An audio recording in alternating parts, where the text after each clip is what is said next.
Wang. Thank you. Hi, everyone. All right, so my name is Annie, and I will be making our take on, called a moon cookie. I'm not sure if anybody else has done it before, but I know that I have done it. So basically, it's our series where it's mooncakes reimagined as different American-style cookies.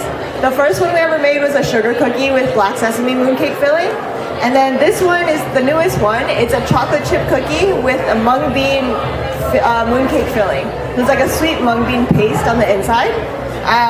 So I have some things pre-measured already. So all of our wet ingredients and then dry ingredients. And then this is the mung bean paste. Yeah. So I guess I'll just intro a little bit as I go. But the wet ingredients, we have sugar is a wet ingredient for anyone that was wondering. So this has regular white sugar, brown sugar, there's vanilla,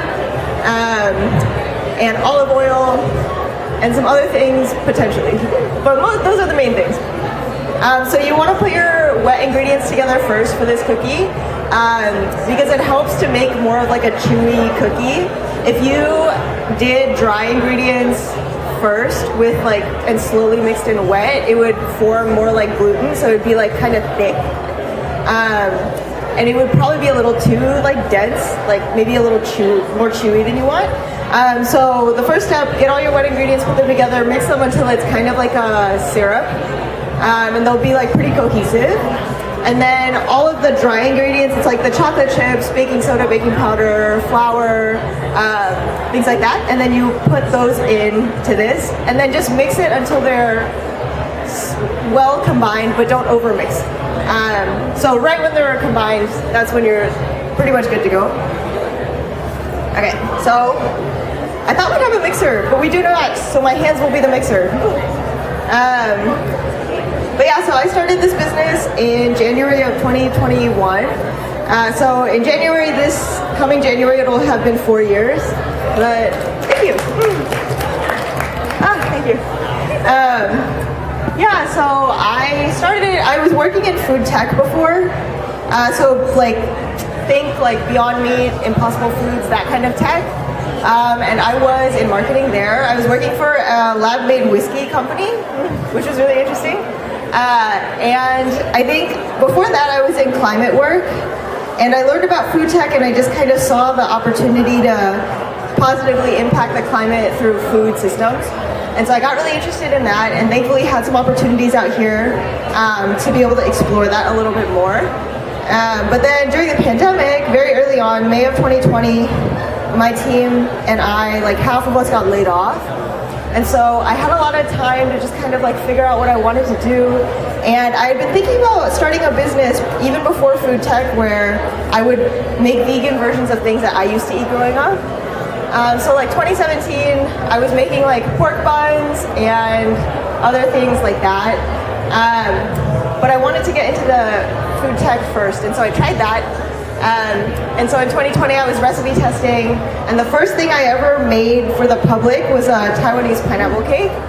And since it didn't have to rise, it didn't need to form gluten or anything, I decided to make it gluten-free, because I also knew people that were gluten-free for their diets. And the first thing I ever did was post on Nextdoor, and I told people, hey guys, I'm trying out this pineapple cake. Do you want me to deliver it to you? And I'll just do it for free. I just want to see what you think. And so I spent 5 hours driving in a gig car around Oakland, just delivering pineapple cakes to people. And after that, I did a little bit of fundraising for Asian American nonprofits I was a part of, selling the pineapple cakes. And then I officially launched in November of 2020, or sorry, January of 2021. Okay, so you can see we're mixing dry and wet, and it'll thicken up. Right now it doesn't look super thick. Also, this is a gluten-free cookie. The original recipe was not gluten-free, but decided to make it gluten-free. But yeah, so that is a little bit about my journey. I also grew up moving around a lot, so I've lived in New York, Arkansas, Illinois, Maryland, now here. I love it here.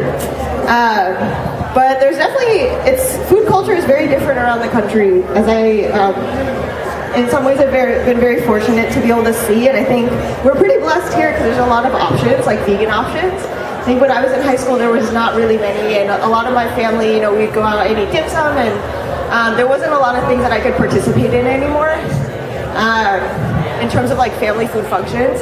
So that's kind of what spurred the interest in starting a business like this. Okay. All right, this is about mixed. I don't know if you guys can see it very well, but it's like together, but not too mixed. So you don't have to mix it a ton. Okay, and then usually I'd recommend you chill it for an hour because it makes it a lot easier to work with. Because right now you can see it's like super sticky. But we don't have time for that today, so I'm gonna work with it like this. So excuse me if I get very messy.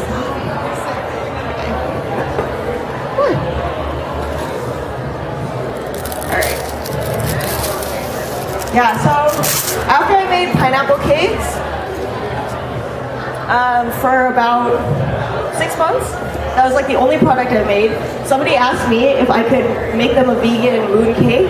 It's like a restaurant in the East Bay. They were asking to collab to do like mooncakes. And so I did for 2 weeks. Every day for 2 weeks, I made many really ugly mooncakes. And I did that. And then finally, at the end of the 2 weeks, I came out with something that like looked like a mooncake. And it wasn't like splattered all over the place. It didn't look like a Red Lobster biscuit, which is what they originally looked like. And so generally I had something good. The partnership didn't end up happening, but I've been making mooncakes ever since. And the reason I started making these moon cookies, I think, well, mooncakes are very time intensive. They can take days to make because you have to make the paste first, and then you wait for the paste to be done, and then the next day you actually make the cake and you form it and then you bake it. So they can be very labor intensive, and I was just thinking like, oh, wouldn't it be cool if instead of a mooncake skin, I could just put it into a cookie? Or something like, I was like, oh, maybe I can make the mooncake skin a cookie skin. And then suddenly I was like, wait, why don't I just make a cookie? That actually makes more sense. So that's kind of how it came about. Okay, and then I think this recipe makes about 13, but I'm kind of eyeballing it, so it might be a little less.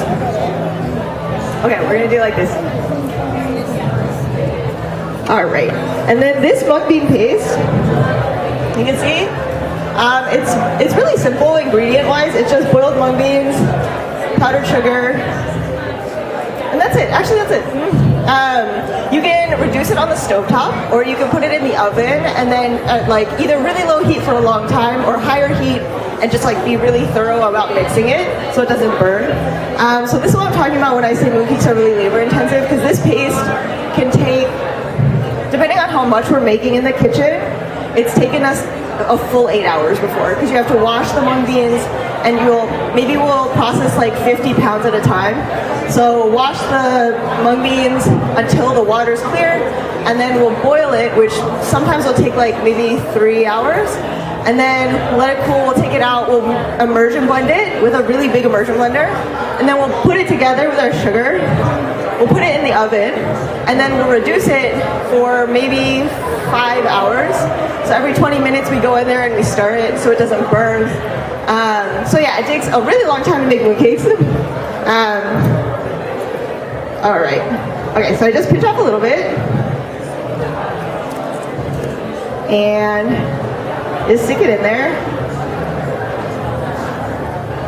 Yeah, and since these are gluten-free, they don't really spread. So usually we want them to look a little flatter, so you just kind of like press it, and then you can freeze it and kind of just take them out as you want them and bake them off like whatever we need. Yeah. All right, guys, that's my demo. Do you have any questions? Yeah. So do you have to boil the beans really hard, or you sprout them right before you finish off the Okay, the question is, do we have to boil the mung beans like when they're hard, or can we sprout them the night before? to make them softer. You can do that, yeah. You can make them softer, and then it'll just be faster, a little bit faster when you boil it. Yeah, yeah, that's a good trick. Okay, do you have a question? No, okay, so none of our mooncakes are currently gluten-free, but I'm working on trying to make them gluten-free. The only thing the insides of them are all gluten-free, but the outside skin is the thing that's not yet. But yeah, I'll be working on that this year. Yeah. Okay. Any other questions? Nope. All right. Now what? I think we're done. You done? Yeah. Yay! Oh, another question.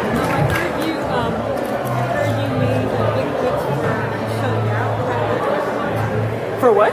You made baked goods for Michelle Yeoh? Oh yeah, the question is, did I make baked goods for Michelle Yeoh? Yeah, technically. We made almond cookies for the premiere of Everything Everywhere All at Once in 2022. So there's like a cookie in it that's like a smiley face almond cookie. And then in 2022 they were looking for a local baker to make it for San Francisco premiere.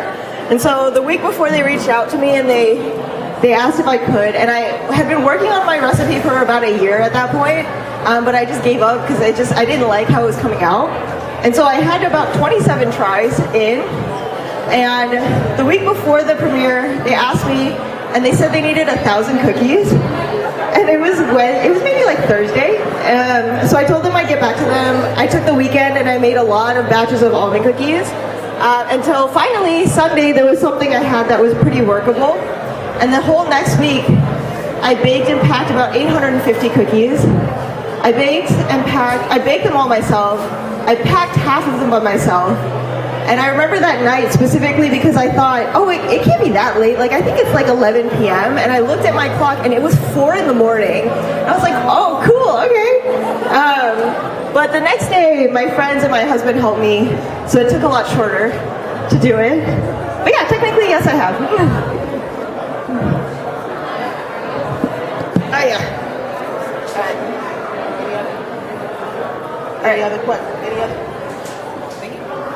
Any other questions? No, that's it? All right. Well, we're passing samples out. We want to thank you so much, Annie, for giving us insight into your mooncake. Oh, thanks for having me. Appreciate that.